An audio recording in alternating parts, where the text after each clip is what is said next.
15 رمضان المبارک 3 ہجری 625 عیسوی میں خانواد رسول صلی اللہ علیہ وآلہ وسلم میں خوشی کے شادیانے بجے جب خاتون جنت و مولا علی علیہ السلام کے گھر میں ایک حسین و جمیل بچے کا ظہور ہوا۔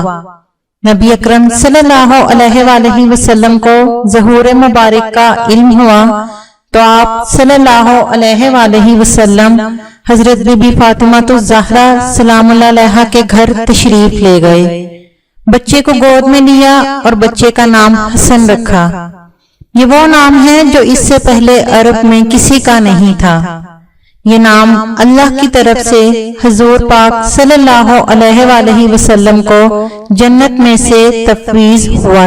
آپ صلی اللہ علیہ وآلہ وسلم نے بچے کے کان میں آذان دی اور 7ویں روز عقیقہ کیا۔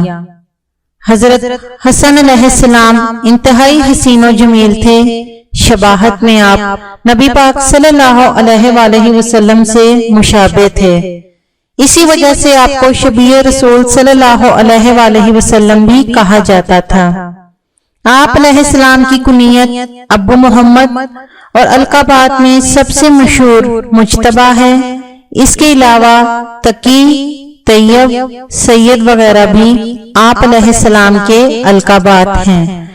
حضرت امام حسن علیہ السلام نے اپنا دور طفولیت حضور اکرم صلی اللہ علیہ وآلہ وسلم کی زیر تربیت گزارا۔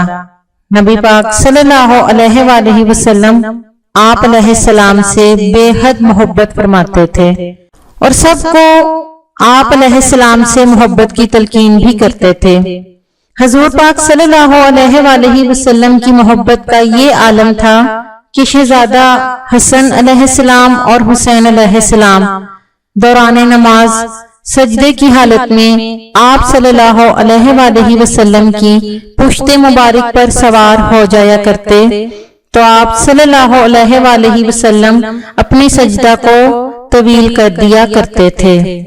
حضور پاک صلی اللہ علیہ وآلہ وسلم فرمایا کرتے تھے کہ حسن اور حسین میرے جنت کے 2 پھول ہیں۔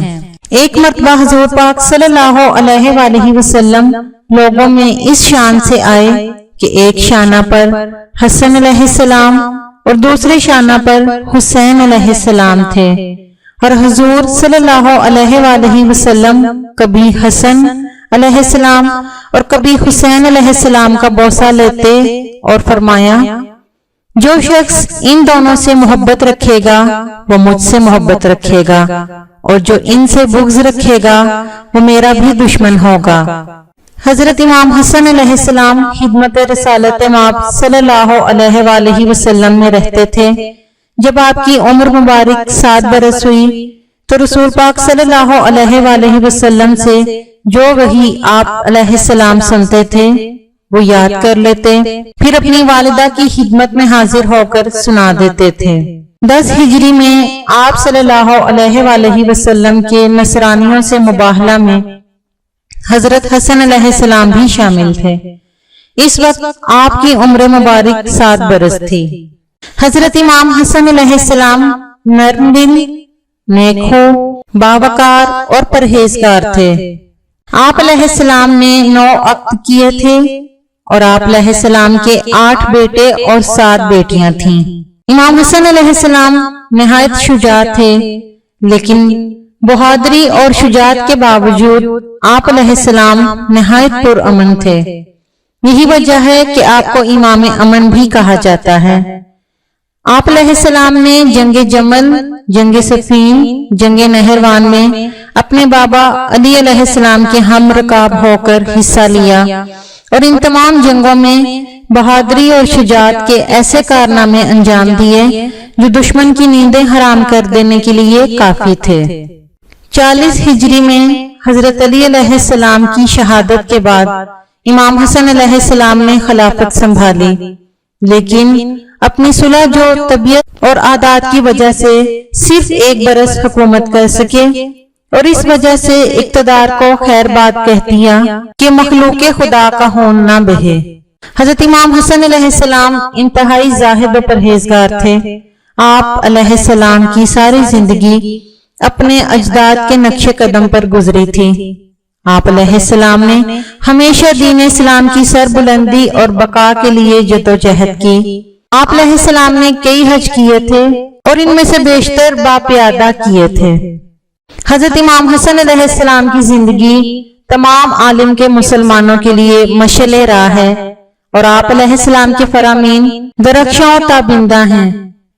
آپ علیہ السلام نے فرمایا، ہم اہل بیت رسول صلی اللہ علیہ وآلہ وسلم کی محبت گناہوں کو ایسے جھاڑ دیتی ہے جیسے ہوا درخت سے پتوں کو جھاڑ دیتی ہے۔ زمین کے اوپر عاجزی سے رہنا سیکھو، زمین کے نیچے سکون سے رہ پاؤ گے۔ جس کی امیری اس کے لباس میں ہو وہ ہمیشہ فقیر رہے گا اور جس کی امیری اس کے دل میں ہو وہ ہمیشہ غنی رہے گا۔ اپنی عزت اور بقا کے لیے تنہائی پر خوش رہو۔ تمہیں اپنے اندرونی اسرار کا محفوظ رکھنا لازمی ہے، اس لیے کہ اللہ ضمیروں کے راز کا جاننے والا ہے۔ حضرت امام حسن علیہ السلام فیاض بھی تھے۔ آپ علیہ السلام ناداروں اور غریبوں کی مدد فرمایا کرتے تھے، مساکین کو کھانا کھلایا کرتے تھے۔ اس زمن میں آپ علیہ السلام کا دسترخوان مشہور زمانہ ہے۔ آپ علیہ السلام کا یہ دسترخوان مدینہ میں بھی مشہور تھا۔ اس دسترخوان پر غربا و مساکین بلا تشخیص رنگ و نسل و مذہب کھانا کھایا کرتے تھے۔ آج بھی مومنین اپنی منتوں مرادوں کے لیے اپنی بساط کے مطابق مولا حسن علیہ السلام کے نام کا دسترخوان لگاتے ہیں۔ بعض روایات کے مطابق دسترخوان 15 رمضان المبارک اور بعض روایات کے مطابق 22 جمادی الثانی کو یہ دسترخوان لگائے جاتے ہیں۔ مولا حسن علیہ السلام خانواد رسول صلی اللہ علیہ وآلہ وسلم کی وہ ہستی ہیں کہ جن کی پوری زندگی تمام مومنین کے لیے مشعل راہ کی حیثیت رکھتی ہے، اور آپ علیہ السلام کے نقش قدم پر چل کر مسلمان اپنی زندگی کو اس طور ڈھال سکتے ہیں کہ جس سے اللہ اور نبی پاک صلی اللہ علیہ وآلہ وسلم راضی ہوں اور مسلمان دنیا اور آخرت میں سرخرو ہو سکیں۔ اللہ تعالیٰ سے دعا ہے کہ تمام مومنین کو افکار امام حسن علیہ السلام پر عمل پیرا ہونے کی توفیق عطا فرمائیں، آمین۔ تمام مومنین و مومنات کو جشن ظہور پر نور امام امن فرزند پیغمبر صلی اللہ علیہ وآلہ وسلم جگر گوشہ بطول سلام اللہ علیہ مولا حسن مجتبیٰ علیہ السلام بہت بہت مبارک ہو۔